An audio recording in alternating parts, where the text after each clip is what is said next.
안녕하세요. 타스 건축사무소의 김인환 건축사입니다. 오늘 제가 말씀드릴 주제는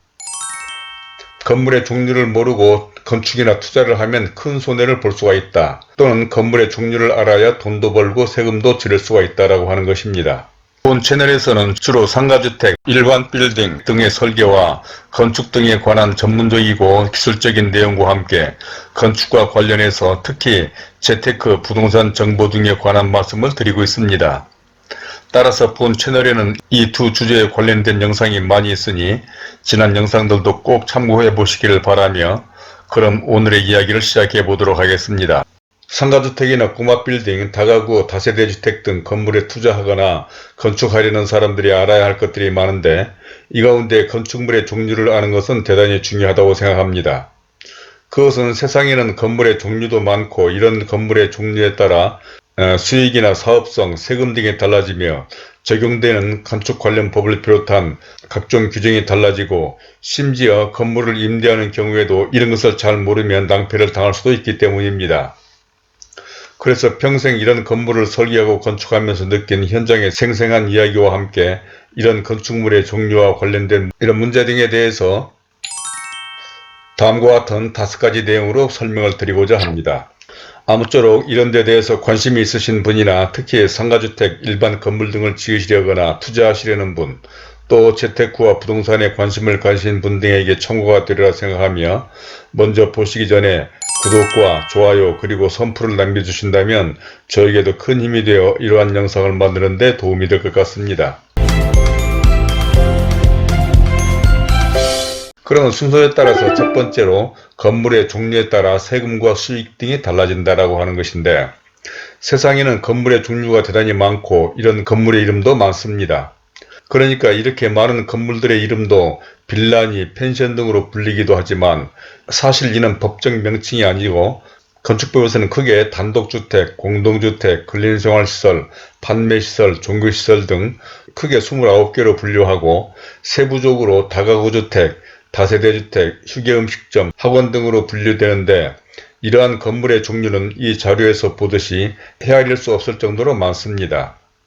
그런데 이같이 많은 건물들은 이름만 다른 게 아니라 이런 건물의 종류에 따라 건물의 사용이나 운용, 수익률, 사업성, 각종 세금 등이 달라 부동산적인 가치가 달라지고 이에 따라 투자 방법이나 건축 방법도 달라지며 심지어는 학원이나 병원 등 임대를 하는 경우에도 이를 잘 알지 못하고 그냥 임대하는 경우에 낭패를 당할 수도 있습니다. 그러므로 이런 건물의 종류를 아는 것은 비단 건축이나 부동산 투자를 하려는 분뿐만 아니라 병원, 각종 학원, 식당 등 사업을 하려는 사람들이 건물이나 사무실을 임대하는 경우 등 일상생활 등에서도 이런 건물의 종류를 알아두는 것은 필수라고 생각합니다. 그렇다면 두 번째로 왜 이런 건물의 종류나 명칭까지도 법으로 정하는 것일까요? 그것은 건물마다 사용하는 용도가 다르고 또 그에 따른 각종 안전과 필수시설이 달라져야 하기 때문인 것입니다. 즉 단독주택이나 아파트 등은 거주하는 가구 수가 다르고 주택과 판매시설 등은 건물을 사용하는 방법과 사용하는 인원이 달라 이에 따른 안전과 피난을 위한 계단, 통로의 폭등이 달라져야 하고 또 주차장 수요도 달라져야 하는 등 법으로 정할 것이 한두 가지가 아니기 때문입니다. 게다가 이런 건물들은 사회와 시대의 변화에 따라 계속 새로운 건물과 시설 등이 등장하고 있는데 이러한 건물들로는 오피스텔이라든지 고시원, 다중주택, 도시형 생활주택 등이 사회와 시대의 변화 등으로 새로이 등장해서 때로는 이런 건물의 법적 근거를 마련하지 못한 채 이런 건물들에서 화재 등 각종 사고가 빈번하게 발생해서 국민들의 안전과 복리를 위해 법으로 규정하지 않을 수가 없는 것입니다. 그러면 건축법에서 정한 건축물의 종류를 살펴보기로 하겠는데 건축법 시행령 제3조 5호에 따라 다음과 같이 건축물의 용도를 분류하고 있는데 대체적인 내용을 살펴보면 크게는 단독주택, 공동주택, 제1종 근린생활시설, 제2종 근린생활시설, 판매시설, 운수시설, 의료시설, 장례시설, 야행장시설까지 크게는 29개까지 크게 분류하고 또 세부적으로는 단독주택에는 단독주택, 다중주택, 다가구주택, 공관 이러한 것이 있고 공동주택에는 아파트, 연립주택, 다세대주택, 기숙사 이렇게 또 분류하고 제1종 근린생활시설에는 이러한 건물들이 있다라고 하는 것을 설명하고 있습니다. 그런데 이 자세한 내용을 살펴보면 다가구주택은 이러한 조건을 가진 것을 다가구주택이라고 얘기하고, 공동주택에 속하는 다세대주택은 이러한 조건을 가진 건물을 다세대주택으로서 이는 또 공동주택에 해당하는 것입니다. 또한 어떤 용도의 건물들을 보면, 예를 들자면 학원 같은 경우에는 제2종 근린생활시설에 속하는 학원은 이러한 용도로서 그 바닥면적 합계가 500제곱미터가 넘는 학원 같은 경우에는 교육연구시설로 속하는 것입니다. 그래서 여러분들도 이 자료를 보기 원하시면 인터넷에 용도별 건축물의 종류를 검색하시면 누구든지 보실 수가 있고, 이는 건축법이기는 하지만 학원이나 식당 등 사업을 하기 위해 근린생활시설 등을 임대할 수도 있는데, 이때 이런 자료는 일상생활에도 도움이 될 것이므로 이러한 자료는 참고적으로 알아둘 필요가 있다고 생각합니다. 다음 세 번째로는 건물의 종류를 잘 몰라서 손해를 본 사례들을 소개해 보겠는데, 이와 같이 건물의 종류는 비단 이런 건물을 건축할 때만이 아니라 이런 건물을 사거나 또는 투자를 하는 경우, 또 위에서도 잠깐 설명한 이런 건물을 임대하는 경우에도 참고를 해야 하는데, 이런 건물의 종류를 잘 몰라서 낭패를 당한 몇 가지 사례들을 소개해 보겠습니다. 그 대표적인 것이 다가구주택과 다세대주택을 구분하지 못한 어떤 사람이 자식들에게 가구별로 재산을 분할해 주기 위해 다가구주택을 잘못 사서 문제가 된 경우가 있었는데, 그분은 분할 등기가 되지 않는 다가구주택을 가구별로 등기가 가능한 다세대주택으로 잘못 알고 그 건물에 투자한 것이었는데, 사실 이는 다가구주택이나 다세대주택은 겉모양이나 가구별 거주 형식 등이 유사하기 때문에 이를 잘못 알고 그 건물을 사서 낭패를 당한 경우인 것입니다. 또 이 두 주택은 1세대 1가구 비과세나 양도소득세 등 세금 문제에 있어서도 차이가 있고, 건축법의 일조권, 대지안의 공지조항 등에 있어서도 기준이 달라 임대나 분양 등 수익과 사업성에도 차이가 있다는 것을 알아야 합니다. 또 다음으로는 아까 위에서 설명한 학원의 경우에 한 건물에 500제곱미터 즉 150평까지 들어설 수가 있는 건물이라고 했는데,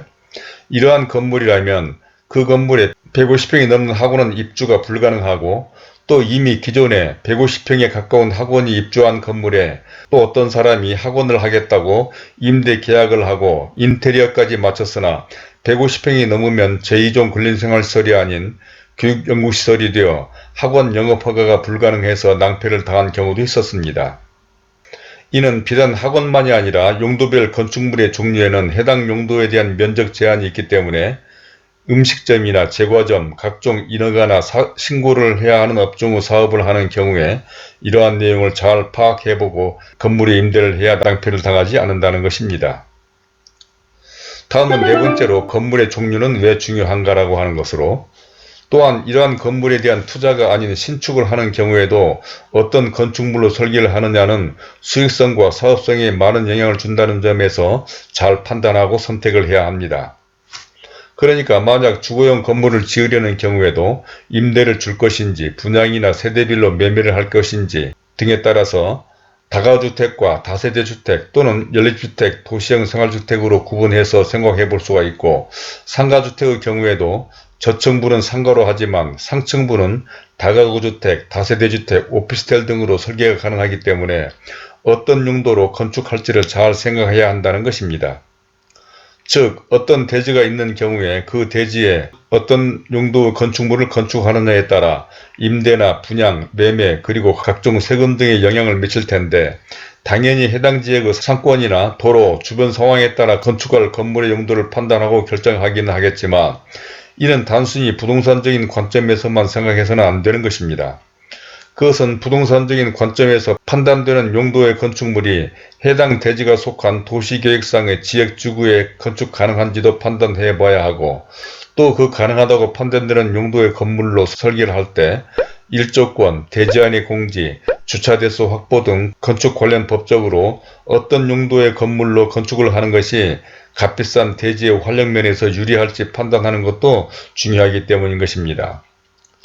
예를 들자면 어느 대지의 근린생활시설이나 또는 상가주택으로 저층에는 상가, 사무실 등으로, 또 상부에는 다가구 주택과 다세대, 오피스텔 등이 가능한 경우에 그 건물의 상층부에 어떤 용도의 건물로 설계를 하는 것이 임대나 분양, 매매 등 수익성과 사업성에 좋을지, 그리고 각종 부동산 관련 세금과 또 일조권, 대지안의 공지, 주차대수 확보 등 건축법적으로 유리할지를 잘 판단해보고 건축할 용도의 건물로 설계해야 하기 때문에 이러한 건물의 종류를 잘 선택하는 것이 중요하다는 것입니다.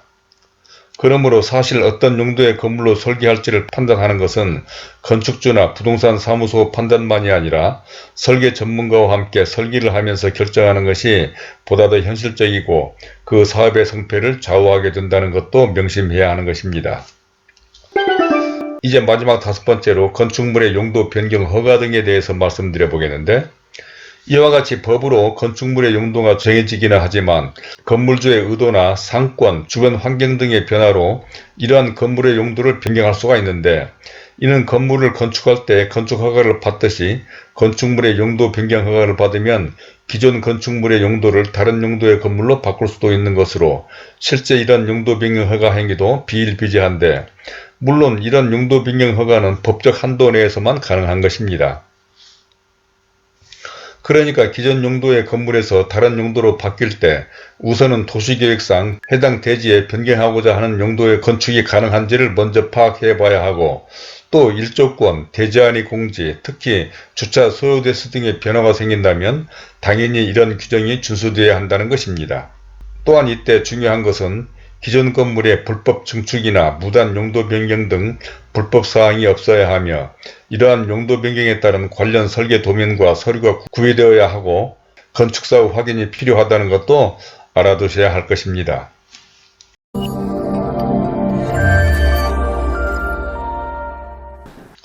자, 이제까지 건물의 종류를 모르고 건축하면 큰일 난다라고 하는 것에 대해서, 첫 번째로 건물의 종류에 따라 세금과 수익 등이 달라진다. 두 번째로 왜 법으로 건물의 종류를 규정하는 것인가.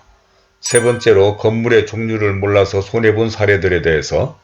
네 번째로는 건물의 종류는 왜 중요한 것인가.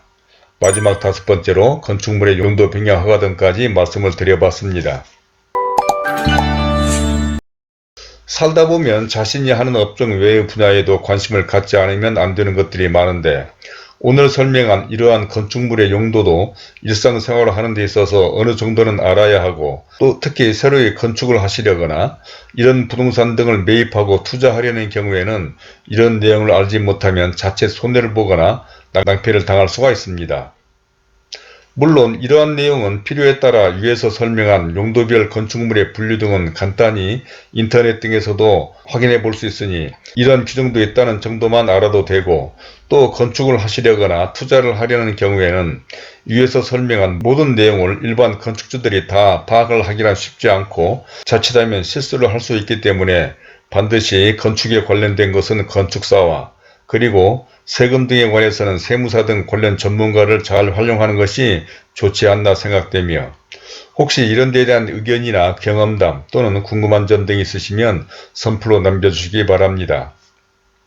그리고 또 이런 문제 등에 대해서 좀 더 구체적인 상담이 필요하신 분들은 본 영상 아래 더보기에 적어둔 제 이메일과 또는 전화로 연락을 주시기 바랍니다. 그러면 그런 점 등에 대해서도 좀 더 자세한 설명을 해드리도록 하겠고, 또 구독과 좋아요를 눌러주신다면 본 채널에 관련된 다른 많은 참고 영상들을 보실 수도 있으며, 화면 왼쪽에 제가 추천하는 이 영상들도 꼭 참고해 보시길 바라면서 오늘은 이것으로 줄이도록 하겠습니다. 감사합니다.